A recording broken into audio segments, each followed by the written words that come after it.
Greetings, salutation, YouTubers and manufacturers. We're back at Stoplogic Motorsports, and we're doing some Cyrca Pro Bin handguards. So to kind of touch on what we are working on, these are what I refer to as a drop anchor. Basically, you put these through the handguards, and you cinch them up, and it flares out and stays in the bar. We've already installed one side here on the aluminum bars. So there's two sets of these you get. One set's a bit larger and flared out for steel bars. Now, why you would want to use steel bars on a bike, I have no clue, but some folks do like using factory bars.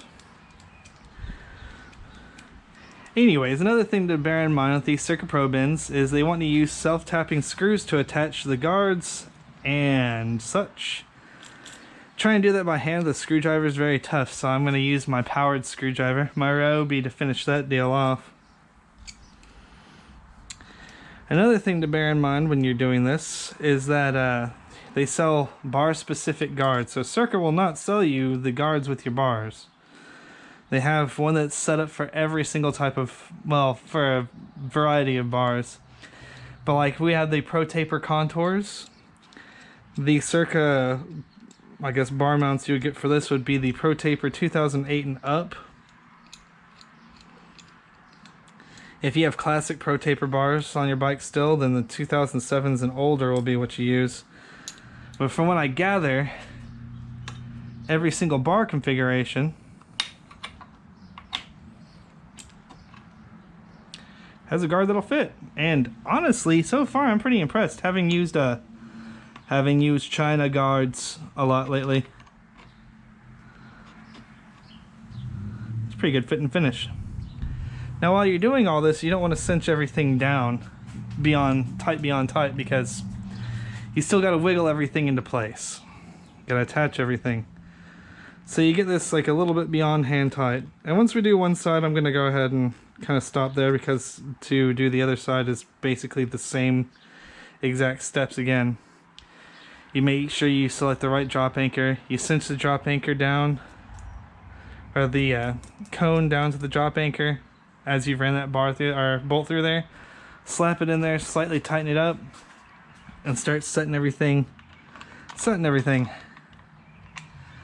And then basically put everything finger tight and then adjust as needed. And once you have everything kind of in place and you've got your bars and controls and guards all getting along with each other in harmony, you cinch everything down. One other thing to bear in mind is these are directional attachments. So you see this L here. In case you don't know your left, make an L with your hand.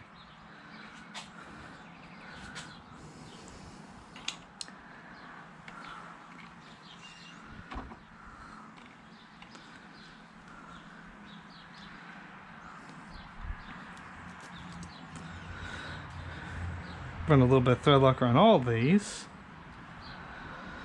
Oh, where did I put your thread locker?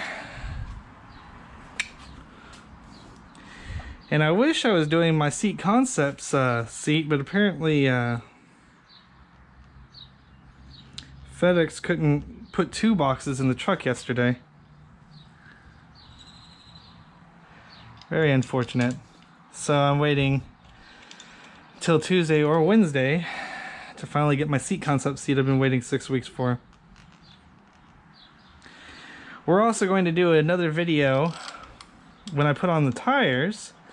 A very popular set of tires is the D606 rear, MT21 front. And there's one thing that you need to bear in mind when you put a D606, or in my case a Tusk D Sports on the back. Your stock tire size is 120/80/18. So 120 is basically the width of it, 80 is the sidewall height, 120 width, sidewall height, and then 18 is the size of the wheel. And running the D606 or Tusk D Sport rear, they don't come in 120/80/18, they come in 120/90/18, which will still fit on your bike, but will change the ride height of your bike by 1/2 inch higher, because your sidewall height is going to be 1/2 inch higher than the original stock wheel, or original stock tire. So what I'm going to go into is we're going to use the factory lowering to compensate for that change in basically bite geometry.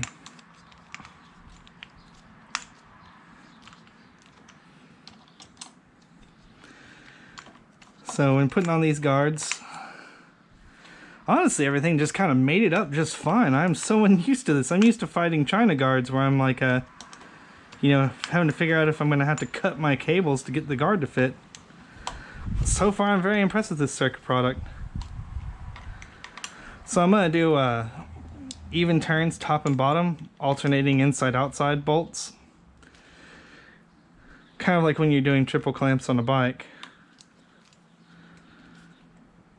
Trying to make sure that your clamps are even.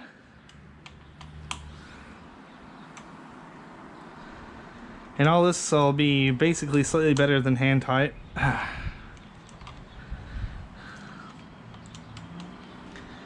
pretty much this is exactly where I need it. So, okay, +1 to Cyrca for the for a product that actually mates together well. I'm shocked. Take this end bit, crank it down.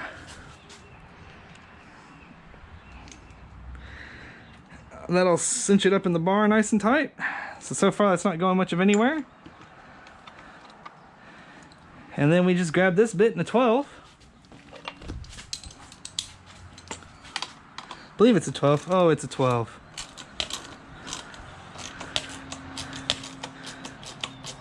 And we cinch down the guard. Okay, so I'm gonna have to give the Cyrca Pro Bends a bit of a congratulations. All of this hardware seems pretty top-notch and good quality. Everything seems like it's very strip resistant. So what we're going to do from here is we're going to cinch down the fiddly bits.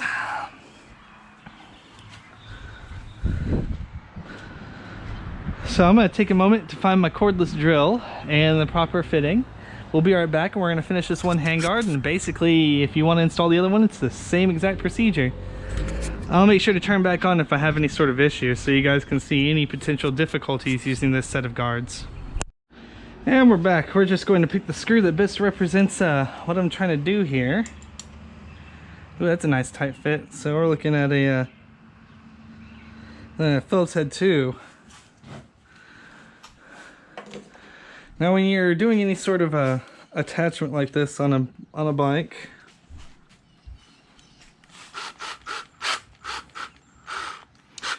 set it to the slow setting.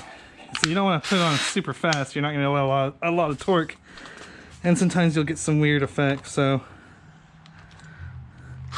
put a good amount of weight against it and slide it in. Alright, so it feels like it's slid in.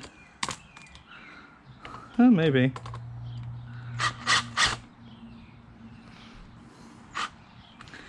Alright, so that's about as far as that wants to go.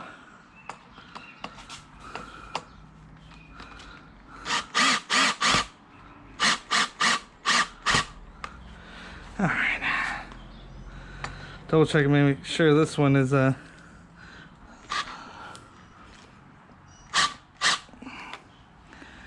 whew.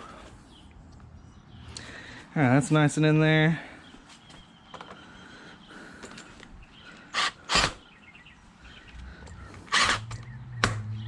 Oops. Some of the bits being a little cantankerous, so we're gonna pull out a slightly stronger bit.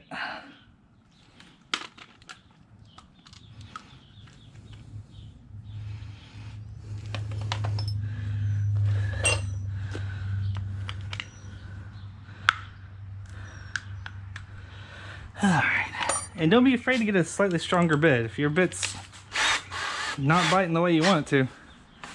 If the bit isn't biting, there we go. That's nice and tight on there.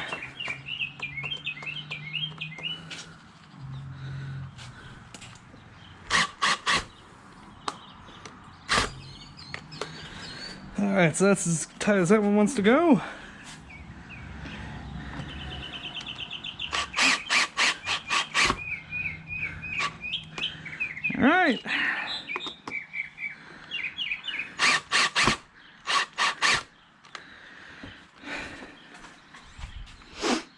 Alrighty, so that is one properly installed Cyrca handguard, and it doesn't appear to be binding any of the cables and stuff with the new bar risers and bars and everything, so we are in nominal shape.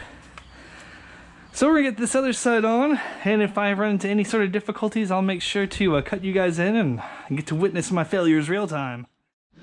So I did run into one little problem when I was installing the right hand side. My brake line was a little low and I couldn't fit the handguard on there. So I cracked this bolt slightly loose and moved the brake line like half an inch up. And bam, now we can fit the handguard. Just a little bit of something interesting that you come across. Just had to crack this line just a smidge, not enough to let any air in.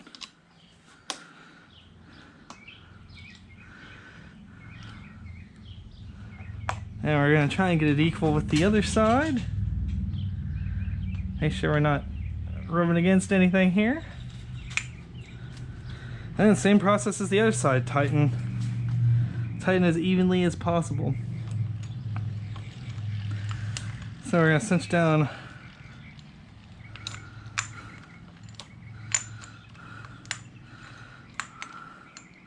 one on the bottom until we start to get some resistance. Then the opposite one on the top. Till we just hit some resistance. Opposite, well, actually that's not the opposite one on the bottom, but you know where we're going with this. So that's what I mean by a little bit of contact. You want to make sure to leave a little bit of space in between the two.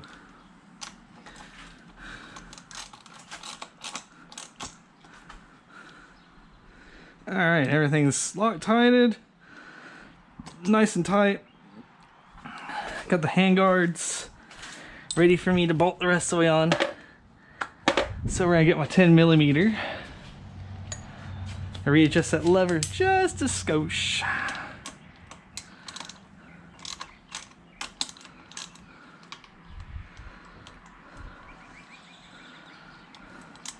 Can't adjust too much because you got the throttle in the way too.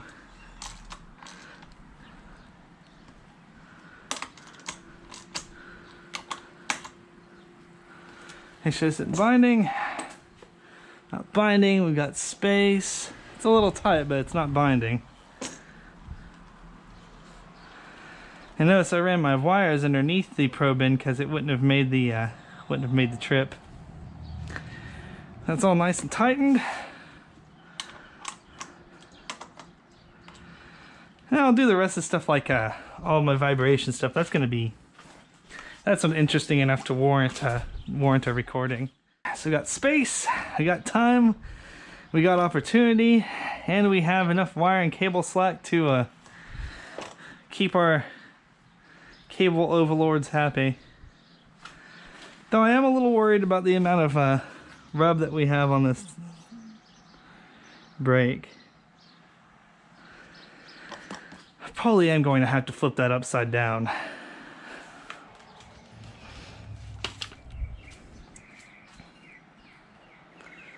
So as much as I hate to. And then I have to remember how to reverse the throttle so you're not having to roll forwards for it. So I'm going to cipher this out a little bit. And when I get it all ciphered out, I'll pop back on here and explain it. I mean, goodness. Could just protect that cable. I do have some cable guard left over.